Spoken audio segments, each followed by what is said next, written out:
আসসালামু আলাইকুম dear listeners, শিখদের একাডেমিতে আপনাদের সকলকে স্বাগত। আজকে আমরা প্যাসেজ নারেশনের ইন্টাগ্রেটিভ সেন্টেন্স নিয়ে আসি পার্ট 7-এ। তো আমরা জানি ইন্টাগ্রেটিভ সেন্টেন্স যে সেন্টেন্স দ্বারা কোনো প্রশ্ন করা বা কোনো কিছু জানতে চাও বা জিজ্ঞাসা করা হয় তাকে ইন্টাগ্রেটিভ সেন্টেন্স বলা হয়। তো সেক্ষেত্রে ইন্টাগ্রেটিভ সেন্টেন্সের টেন্সের পরিবর্তন সকল সেন্টেন্সে একই। তো এখানে যদি ইন্টারগ্রেটিভ সেন্টেন্স হয় সেই ক্ষেত্রে লিঙ্কার যেটা আছে সেটার ক্ষেত্রে কি ইফ বা ওয়েদার বসাইতে হবে, ইফ অথবা ওয়েদার বসাইতে হবে, ইফ অথবা ওয়েদার। আর বাকিগুলি সবই ঠিক থাকবে টেন্সের পরিবর্তন। আর এখানে যার ফরম্যাট হবে সাবজেক্ট বসবে আস্কড বা inquire of object of if weather subject verb extension. তো আমরা ঠিক চলে যাই, যেমন আমি এখানে একটা উদাহরণ দিয়ে রেখেছি। যেমন he said to me are you reading a novel. আমাদের আগে আইডেন্টিফাই করতে হবে যে এটা হলো রিপোর্টিং স্পিচ, এই যে রিপোর্টিং স্পিচ আর এটা হলো রিপোর্টিং ভার্ব। তো এইটা কোন টেন্স আছে সেটা আমাদের চিন্তা করতে হবে। আর ইন্টারগেটিভ কি না সেটা আমরা বুঝবো কেউ সাবজেক্টের আগে যদি ভার্ব থাকে তাহলে বুঝতে হবে এটা ইন্টারগেটিভ। আমরা এই দেখতে পাচ্ছি যে আর এটা একটা, আর এটা হলো সাবজেক্টের আগে আর আছে তাহলে এটা ইন্টারগেটিভ সেন্টেন্স। আর যদি WH কোশ্চেন থাকে যেমন হু, হোয়াট, হোয়েন, হাউ, সেক্ষেত্রেও সেটা ইন্টারগেটিভ সেন্টেন্স। তাই এখানে ইন্টারগেটিভ সেন্টেন্স আছে। আর এরপর আইডেন্টিফাই করতে হবে এটা কোন টেন্সে আছে, যে যদি প্রেজেন্ট টেন্সটাও আমাদের খেয়াল রাখতে হবে যে এটা কোন টেন্সে আছে। এরপরে আমাদের পরিবর্তন করতে হবে। তাহলে এখানে আমরা দেখতে পাচ্ছি এখানে হি সেড টু মি, তাহলে এখানে হি জায়গায় আমরা কী লিখবো, এই যে হি সেড, তাই লাগবো কি আক্স, এই যে আক্স অথবা যদি পাস্ট টেন্সে তাহলে কী হতে হবে আক্সড, SKED আক্সড। তাই হি আক্সড মি, টুটা বাদ যাবে, আক্সড মি। তারপর কি বসাইতে হবে কি ইফ অথবা ওয়েদার, ইফ আমরা দিলাম ইফ, আর ইফ। তাহলে এরপরে এখানে এই যে অবজেক্টটা আছে এই অবজেক্টটার এখানে আমরা সাবজেক্টটা দেবো। এটা সাবজেক্ট কি মির অবজেক্টের সাবজেক্ট হলো আই। তাই ইফ আই, আর এটা কোন টেন্সে আছে, এই যে এটা আছে প্রেজেন্ট কন্টিনিউয়াস টেন্সে আছে। যেমন আর ইউ রিডিং নোবেল, তুমি কি একটি নোবেল পড়িতেছো। তাহলে প্রেজেন্ট কন্টিনিউয়াস টেন্সে থাকলে পাস্ট কন্টিনিউয়াস টেন্স হয়, প্রেজেন্ট কন্টিনিউয়াস টেন্স থাকলে কি হয় পাস্ট কন্টিনিউয়াস টেন্স। আর প্রেজেন্ট ইনডিফিনিট টেন্স থাকলে past indefinite tense, present indefinite tense থাকলে পাস্ট ইনডিফিনিট টেন্স। তাহলে এটা হচ্ছে প্রেজেন্ট কন্টিনিউয়াস হবে কি পাস্ট কন্টিনিউয়াস। আর পাস্ট কন্টিনিউয়াস গঠন হলে কি সাবজেক্টের পরে ওয়াজ বয়ের বসে মূল ভার্বের সাথে আইএনজি হয়। তাহলে আমরা এখানে যেটা সাবজেক্ট সিঙ্গুলার তাই কি ওয়াজ বসাবো, আই ওয়াজ কি রিডিং আ নোবেল।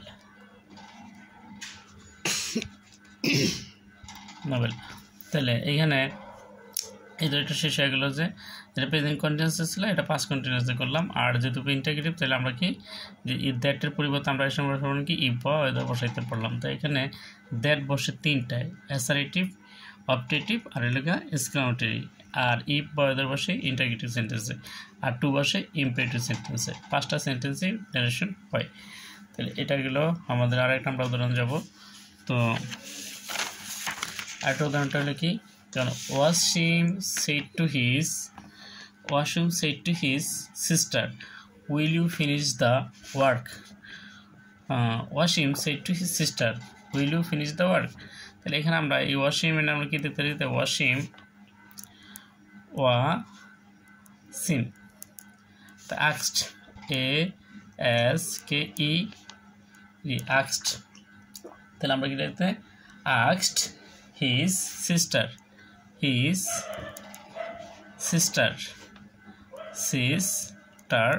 আমরা কেন দেবো সিস্টার, আগে দিলাম কি এটা ইন্টারগ্রেটিভ সেন্টেন্স। কী হবে, এই যে আমরা দেখতে পাচ্ছি এখানে উইল আছে সাবজেক্টের আগে, তো এটা কি interrogative sentence.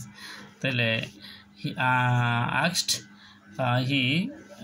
Wasim asked his sister, আমরা কী বসাইবো, তাহলে ইফ বসাইবো, ইফের পরে আমরা ইফ এখন এই যে ওয়াসিম নাউন, তা নাউন থাকলে কি এটা প্রোনাউন, থার্ড পারসন হলে হি দেওয়া যায় অথবা ওয়াসিমও দেওয়া যায়।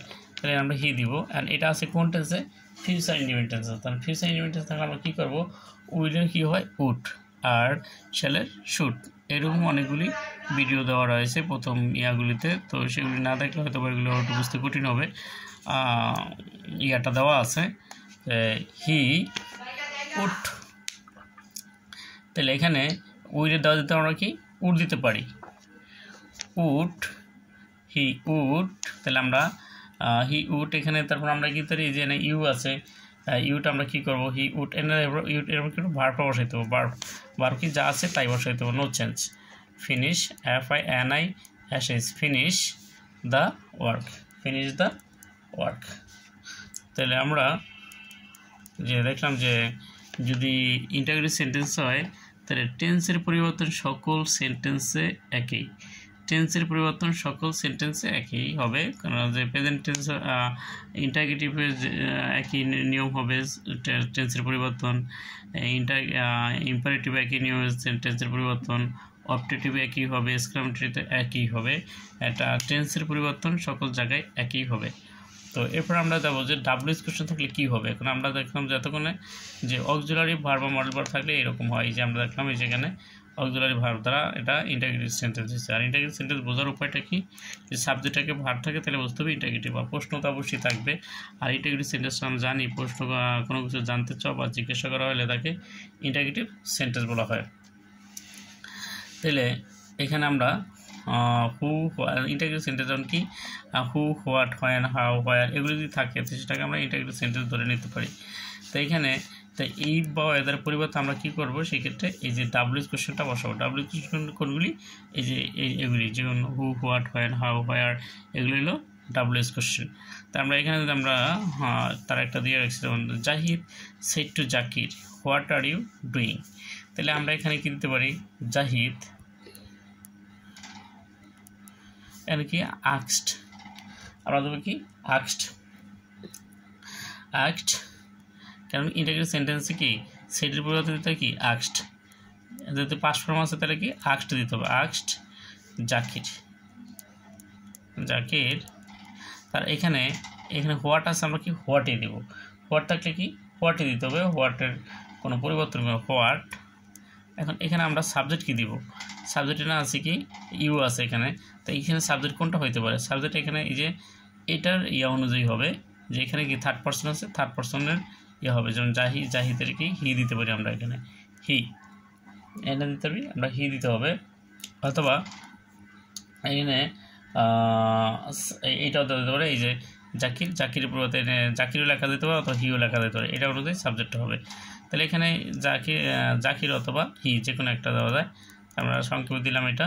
তাহলে এখানে এরপরে কি হি, আর এটা আছে কোন টেন্সে আমাদের দেখতে হবে, এখন এটা আছে কোন টেন্সে, এটা হোয়াট আর ইউ ডুইং কোন টেন্সে, প্রেজেন্ট কন্টিনিউয়াস টেন্সে। আর প্রেজেন্ট কন্টিনিউয়াস টেন্স থাকলে কী হবে, প্রেজেন্ট কন্টিনিউয়াস থাকলে হবে পাস্ট কন্টিনিউয়াস। তাহলে পাস্ট কন্টিনিউয়াস গেলে হিল হয় কী বলছে ওয়াজ আর কি ডুইং, হি ওয়াজ ডুইং।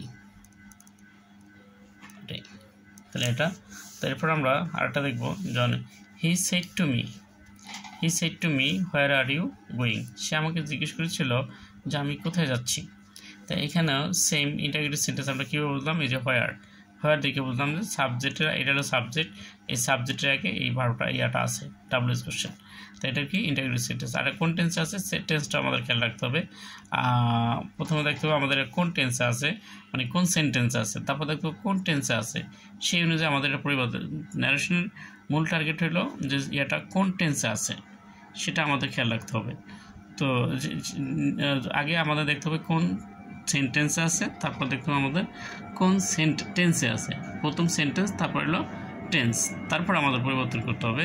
তো আমার এই চ্যানেলে শিকদার একাডেমিতে অনেকগুলি ভিডিও রয়েছে গ্রামার পার্টের, ইন্টারমিডিয়েটের গ্রামার পার্টের অধিকাংশই ভিডিও সলিউশন করা হয়েছে, বোর্ড কোয়েশ্চেনগুলো সকল বোর্ডের রিয়ারেন্সগুলো দেওয়া রয়েছে এবং ICT সকল বোর্ডের কোয়েশ্চেনগুলো সলিউশন করা রয়েছে।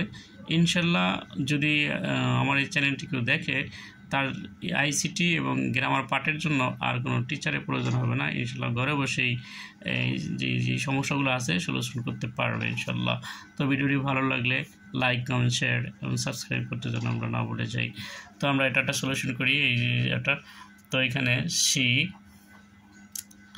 তাহলে কি আমরা কী দেবো আক্সড, ইন্টারগ্রেটিভ দিয়ে দিলে কী দেবো আক্সড, ASKED আক্সড, শি আক্সড, তো আমরা কী লিখবো শি আক্সড মি। আর এখানে কি এই যে আমরা বসাবো না, সেটার পরিবর্তে আমরা হোয়ার যা আছে তাই বসাইতে হবে, হোয়ার। আর এইখানে এই যে এই মি আছে, মি হলো অবজেক্ট, অবজেক্টে বসাইতে হবে কি সাবজেক্ট, তো সাবজেক্টটা কী হবে আই, আইয়ের অবজেক্ট হলো কি মি, মির অবজেক্ট হলো সাবজেক্ট হলো আবার আই, তাহলে আই, তাহলে এটা কোন টেন্স আছে প্রেজেন্ট কন্টিনিউয়াস টেন্স, তাহলে কি হবে পাস্ট কন্টিনিউয়াস, তাহলে কি প্রেজেন্ট কন্টিনিউয়াস থাকলে পাস্ট কন্টিনিউয়াস, প্রেজেন্ট ইউনিটে পাস্ট ইউনিট, প্রেজেন্ট পার পাস্ট পার, প্রেজেন্ট পার পাস্ট পার কন্টিনিউয়াস। এইগুলি সবগুলি ভিডিওগুলি দেওয়া রয়েছে প্রথম ইয়ার পার্টগুলিতে, তো সেগুলিতে দেখলে হয়তো বা বেসিক বিষয়গুলো আরও ভালো বুঝতে পারবে। তো আমরা এখানে মাঝামাঝি অবস্থানে আছি, হয়তো মাঝখান থেকে চাইলে বোঝা যাবে না, আর ভিডিও টানলেও বোঝা যাবে না। তো সেক্ষেত্রে এখানে তাই আমরা কী দিতে পারি, এখানে আই দিতে পারি, আইয়ের পরে আমরা কী বসাতে পারি, তাই পাস্ট কন্টিনিউয়াসের স্ট্রাকচার হলো কি ওয়াজ বা ওয়ার, সাবজেক্টের উপরে ওয়াজ বা মূল সাথে আইনজি, তাহলে আমরা এখানে আইয়ের সাথে কী দেবো ওয়াজ দেবো, যেহেতু সিঙ্গুলার ওয়াজ, তাহলে কি আর এটা যেটা আছে সেটাই ওয়াজ গোয়িং। তো হয়ে গেলো ইনশাল্লাহ সোজাভাবে একেবারে কোনো ধরনের জটিলতা ছাড়াই। তো নেক্সট ভিডিওতে বাকি অংশগুলো আমরা অবশ্যই বোর্ড কোশ্চেনগুলো সলিউশন করব। তো আমার এই ভিডিওর সাথে থাকলে ইনশাল্লাহ ইন্টারভিউর যেই ন্যারেশন রয়েছে প্যাসেজ ন্যারেশন সেগুলো ইনশাল্লাহ পর্যায়ক্রমে স্টেপ স্টেপ দিতে থাকবো। তো ভিডিওটি ভালো লাগলে লাইক করুন, শেয়ার। আজকের মতো এখানেই, আবার হয়তো কথা হবে। সে বন্ধু সবাই আমরা ভালো থাকি, সুস্থ থাকি। আল্লাহ হাফেজ, আসসালামু আলাইকুম।